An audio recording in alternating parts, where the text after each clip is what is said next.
We'll go through her abilities a bit. You can see here she is. Obviously, she will have a recolor skin. I doubt it's in the game package right now, so we'll wait on that one. But there she is, and we'll be taking her into a map where there is nothing else but her, and we'll be taking a look at her abilities and talking through them in general terms. First thing that sticks out to me here, I'll start talking so you can hear her voice a little bit, but is the Candelabra. Quite clearly is her passive. Yes. And is activated by something. Oh, man, look at that in hand. So she's throwing like one-hand night balls at people. Yes. Very cool. So let's go through her abilities. Number 1, Shadow Barrier is the name of this ability. As you can see, it's upgraded there. So activating this ability appears to be some manner of shield. So yes. kind of talk us through this ability a little bit. Okay. So yeah, this her first ability is in fact a shield that is activated for a very short amount of time. And I really like the sort of reactionary play that comes out of abilities like this. And basically what it does is you activate it, it's up for a short amount of time, and during that time, if you're hit with a harmful ability, it will mitigate a certain percentage of that damage. That is to say, abilities, right? Not in hands, not modified in hands. So something like Rom's arrows. Would that trigger it?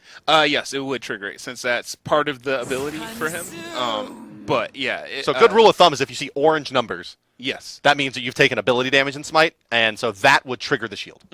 So and the shield mitigates ability damage, right? Yes. And my understanding of it is that it goes from some to almost 100%. Yeah. It's not full, but it's pretty good. Yeah, it gets pretty good. So let's go ahead and and also, if there's a channeled ability or a dot, it'll mitigate the first tick of that damage on you. Right. So if you get a Jean-Qui card or whatnot. Yeah, you still take sustained damage if somebody's channeling on you. So it won't block, a full ability. So her abilities are there's the Raven, and then there's the Night Terror as the ultimate there. And we'll go and rank up Shadow Barrier again. So her 1 is the shield. Her 2 appears to be some kind of line target. Yes, so that's... Oh, neat. She sends out the Raven. Yeah. So it's fast. It's called Nightfall Raven. Basically, it's a line target that silences. Okay. For a short amount of time, and it also puts a mark on you. So once you hit them, it puts a mark on them for 5 seconds, and they're quote unquote shrouded in darkness. Right, which is what that effect is you see there on the old Odin. Yeah. And then her 3. This ability is a circle attack, it looks like here. That deals damage. Okay, so it actually has some time before it detonates, it looks like. Yes. There. And this ability is very short cooldown, if I'm not mistaken, right? Let's actually take a look at kind of what that is. So, yeah, it's really short. Really short. So that 4-second cooldown.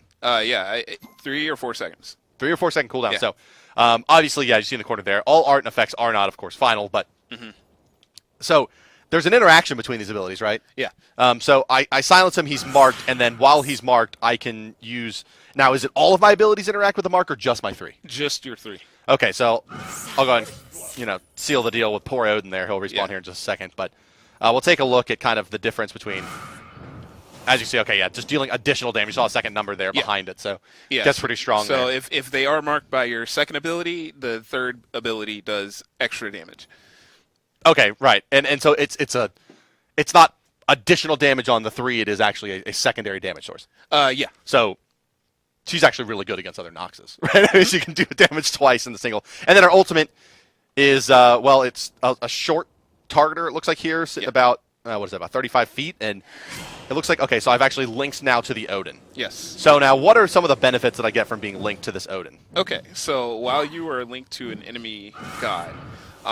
Basically, what it does is when you're linked to an enemy god, anytime they cast an ability, they take damage.